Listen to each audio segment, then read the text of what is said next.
that thing that I did at the end when I went, what's that called? Scat. All right. We're going to go on to Duke Ellington. And this is a very famous tune of his that is known all over the world, and it's called Take the A Train.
Charlie Parker and that other gentleman I named who was a great ambassador. Give me the name of who I spoke of before. Dizzy Gillespie. Okay, he gets one. All right. This group, he was an ambassador to the United States and traveled the world presenting jazz to the world. And so he was an ambassador of the music, and one of our very greatest and finest, along with him, Charlie Parker, as far as the bebop. They introduced the bebop era back in the very late 30s, early mid-40s. That's what was coming into being after swing. We're going to combine a tune. We're just going to combine a tune made famous by both of them. Confirmation, I think, yeah. So we'll do Confirmation. And one thing I would like to ask you, or I hope you're observing, and again, I wish we had more time. Could you tell who was playing the melody and where the solos came in and did not come in? And what did you hear different? Because again, as I said, one of the famous things, or one of the noted things as far as jazz, you've got melody, you've got harmony, and you've got rhythm. But what's the most important thing about jazz that separates it from a lot of other music? Anybody know that word? Yes, sir. Improvisation. You are correct. All right. So that's what we're doing up here. We play the tune, but then we follow whoever is taking the solo. We accompany him, and vice versa. Can we kick it out however you want? Whatever tempo. Why don't you start it off, Melvin? We're gonna do something a little different. Okay. So we're gonna take it up. Yeah. So you know so many tunes. I'm so playing yeah, two tunes in my head right now. So Melvin, the drums, is gonna give us a little something outside, as we say before we start the tune.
And we'll let you guess who the oldest is. No, our pianist, William Minifield.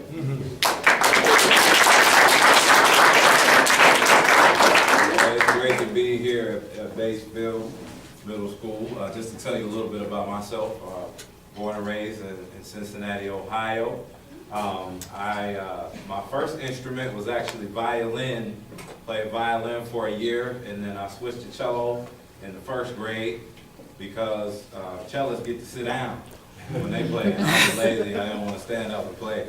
So I switched to cello and then started playing piano a little bit later. But the way I got into jazz was because of my dad. My dad played saxophone, and I was very privileged to grow up listening to some of the finest musicians, not just in Cincinnati, but in the world.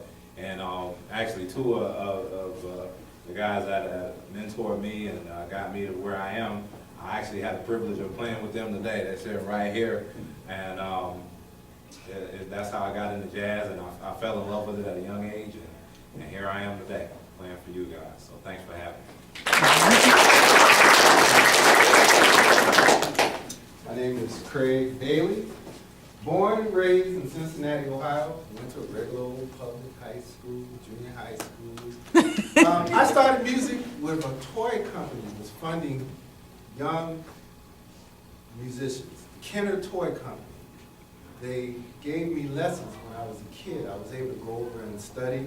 And a wonderful woman by the name of Lois Gordon, who's still living, she's up in Columbus, Ohio, was very instrumental in bringing me into music and trying to get me to really do something with it.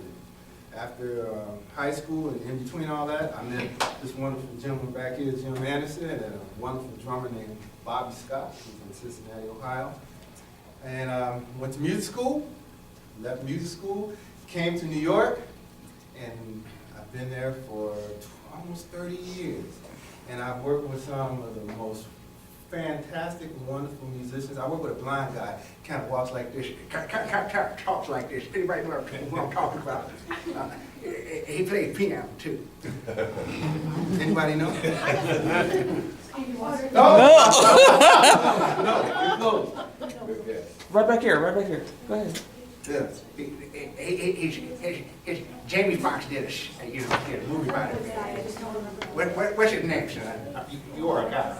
Can't see nothing. She said it right back here. Say it again. Ray Charles. I worked with the wonderful Ray Charles for many, many, many years. Went all around the world, got to see things that, you know, when you're growing up, you only see them in a magazine. But I saw them in reality. 15 years on the road with Ray Charles. I've seen the world, traveled the world, and I'm still traveling the world. And today I'm here, Batesville. I've been waiting all my life to get here. And now I'm here, and I'm not leaving. So I thank you all for having me here today, and I will come back. And if you have any dreams of pursuing music, dreams do come true. That's all I can say.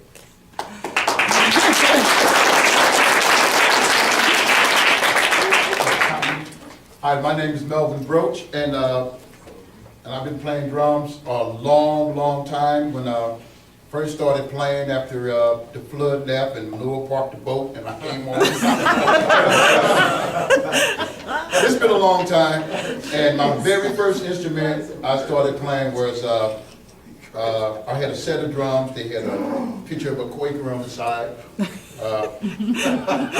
One had grits, one had oatmeal. That's my very first drum set. And I was fortunate enough to play with all the guys, a lot of the great guys, Dizzy Gillespie, these guys that they mentioned, the great Dizzy Gillespie and Milt Jackson. I've had an opportunity to play those guys in junior high and high school. And I came out and went to the military, came back, and I became a percussion instructor and assistant band director at Withrow University High School, teaching that drumline stuff that you saw in the Drumline movie. That's what I do, that's what I did for a while. But I've been playing jazz all my life, and it's like you said, dreams do come true. All you have to do is pursue it, and there's so much information out there now that, well, I mean, I used to teach the drums, and it would take a student 2 or 3 years. Now I can teach with the information, help them with the you can learn to do this and be out there playing really in about 4 to 6 months if you apply yourself, so that's what it is. But I encourage you all to go to school, continue to go to college, get all of that stuff that I'm struggling with, because I, whatever.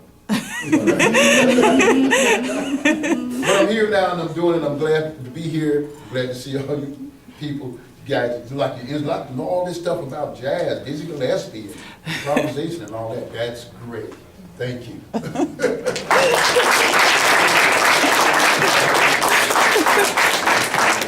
Yeah, my name is Jim Anderson, and of course I play upright bass. I started in the 7th grade, junior high school.